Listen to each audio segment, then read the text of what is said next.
Wyobraź sobie noc w australijskim outbacku. Nie taką noc z miasta, nie z latarnią, nie z sąsiadem za ścianą.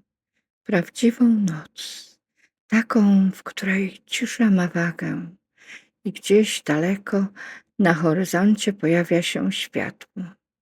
Nie reflektor, nie samochód, nie gwiazda, światło.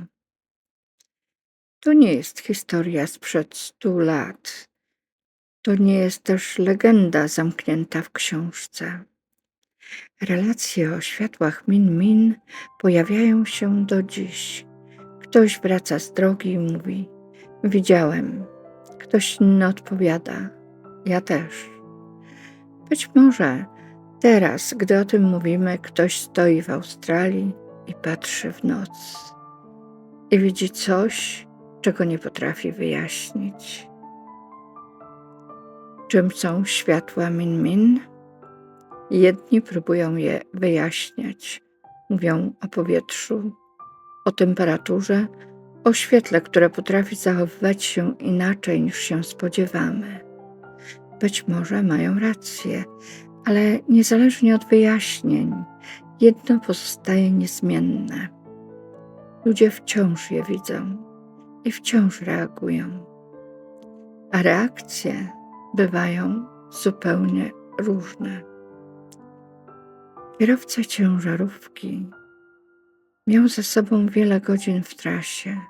Zmęczenie, pustka. W lusterku pojawia się światło.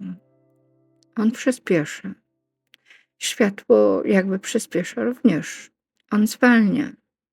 Światło jakby zwalniało. Serce zaczyna bić szybciej. Po latach mówił: miałem wrażenie, że mnie ściga. To było jego doświadczenie, realne, intensywne. Czy światło go goniło? Nie wiemy. Ale strach w nim był prawdziwy. Ciekawość. Para turystów zatrzymuje samochód. Widzą światło unoszące się nad horyzontem. Nie zbliża się, nie oddala. Stoją kilka minut w ciszy.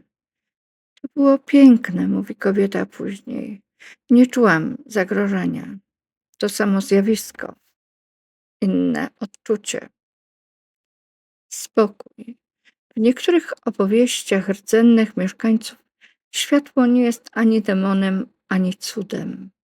Jest elementem krajobrazu, tak jak wiatr, tak jak echo.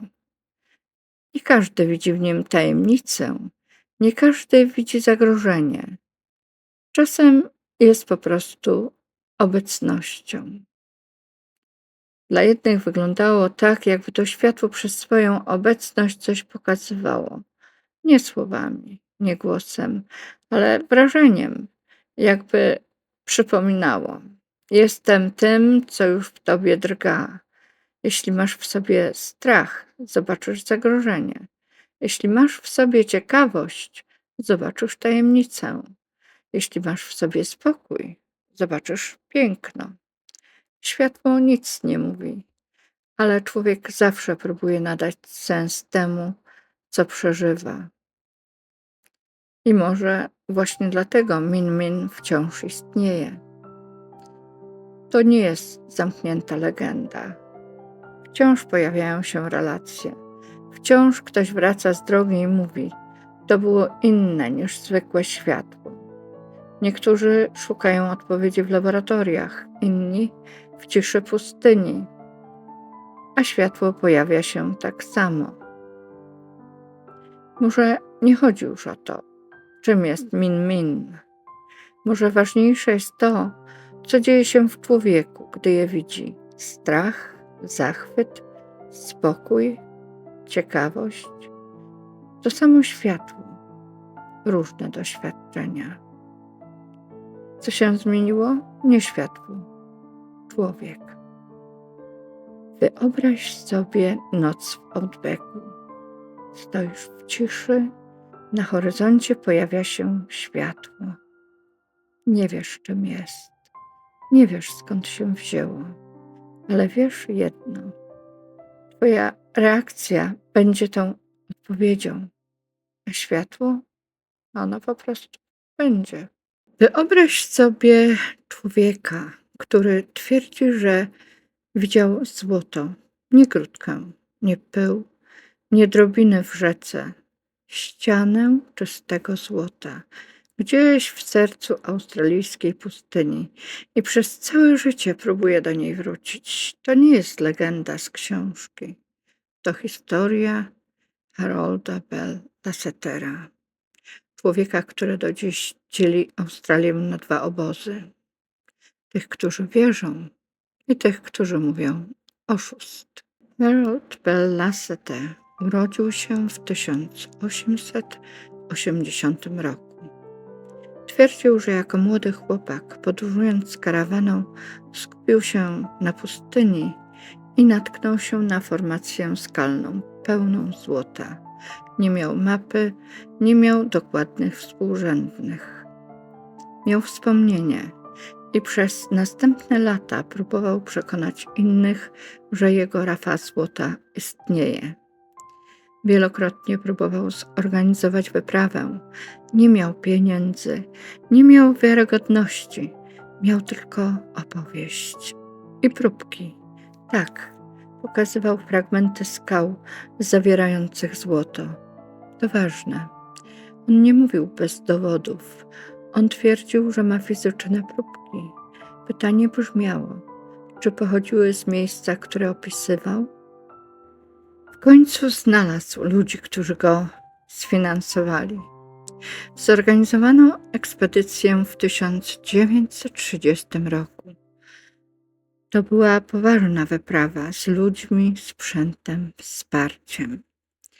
Ale pustynia nie jest miejscem dla marzeń bez mapy. Ekspedycja miała problemy. Brak wody, dezorientacja, konflikty. Część uczestników zaczęła wątpić, czy Lasseter naprawdę wiedział, dokąd idzie, czy tylko wierzył, że wie. Wyprawa się rozpadła. Część ludzi zawróciła. Lasseter został sam, na pustyni. To moment, który sprawia, że historia przestaje być tylko opowieścią o złocie. To staje się historią o obsesji. W 1931 roku znaleziono jego ciało. Zmarł z wycieńczenia. Nie przy złotej ścianie, nie przy odkryciu. Zmarł z notatnikiem. W notatkach wciąż pisał o swojej rafie. Do końca wierzył. Tu zaczyna się prawdziwa tajemnica, bo to nie jest czarno-biała historia. Fakty. Miał próbki złota. Były analizy, które potwierdzały obecność złota w pokazanych skałach. Nie odnaleziono miejsca, które opisywał. Geolodzy do dziś dyskutują. Niektórzy twierdzą, że w centralnej Australii nie ma formacji, które pasowałyby do jego opisu. Inni mówią, Outback wciąż nie jest w pełni zbadany. Historia jednak nie kończy się na śmierci Lassetera. Jego syn Bob przez lata próbował odnaleźć rzekomą rafę ojca. Organizował wyprawy, wracał w te same rejony. Dla niego to nie była legenda, to była rodzinna prawda. Czy znalazł złoto? Nie, ale wiara przetrwała. Co tu jest naprawdę niezwykłe w tym? Nie tylko złoto, ale pytanie, czy można umrzeć wierząc do końca w coś, co być może nie istnieje? A może istnieje, tylko nikt jeszcze nie trafił dokładnie w to miejsce. To jest historia o marzeniu większym jak rozsądek. Pustyni, która nie wybacza błędów i cienkiej granicy między wizją a złudzeniem. Dziś, ponad 100 lat później, ludzie wciąż wyruszają w Outback, szukają. nie tylko złota. Szukają odpowiedzi. Czy Lasseter był oszustem, czy marzycielem, czy człowiekiem, który naprawdę coś zobaczył? Może prawda leży gdzieś pomiędzy. Może największym skarbem nie była rafa złota. Może był nim człowiek, który do końca wierzył. Trzecia zagadka albo tajemnica Outbacku to Ludwig Leichhardt. Wyobraźcie sobie rok 1848. Australia nie jest jeszcze mapą. Jest białą plamą. Jest czymś, czego nie rozumiesz. Na wschodzie kolonie, na zachodzie cisza. Wtedy pojawia się człowiek, który mówi: przejdę ją. Od oceanu do oceanu. Nazywa się Ludwig Leichhardt. Niemiec, przyrodnik, naukowiec. Nie był poszukiwaczem złota jak Lasseter. Nie gonił legendy. On chciał wiedzieć. W 1844 roku dokonał czegoś niemal niemożliwego. Przeszedł z Queensland aż do Port Essington na północy. Przez burz, bagna, tereny, rzeki, których Europejczycy nie znali, przeżył. Został bohaterem. Gazety pisały o nim jako człowieku, który rozumie Australię. Ale Australia nie lubi, gdy ktoś myśli, że ją rozumie. Leichhardt ogłosił coś odważnego. Rok 1848. Przejdzie kontynent ze wschodu na zachód. To jakby w tamtych czasach powiedzieć: przejdę przez Księżyc. Wyrusza z grupą kilku mężczyzn, z końmi, z wołami, z zapasami na miesiące. Wiedzą, że to będzie trudne. Nie wiedzą, że to będzie ostatni raz, kiedy kiedykolwiek ktoś ich zobaczy.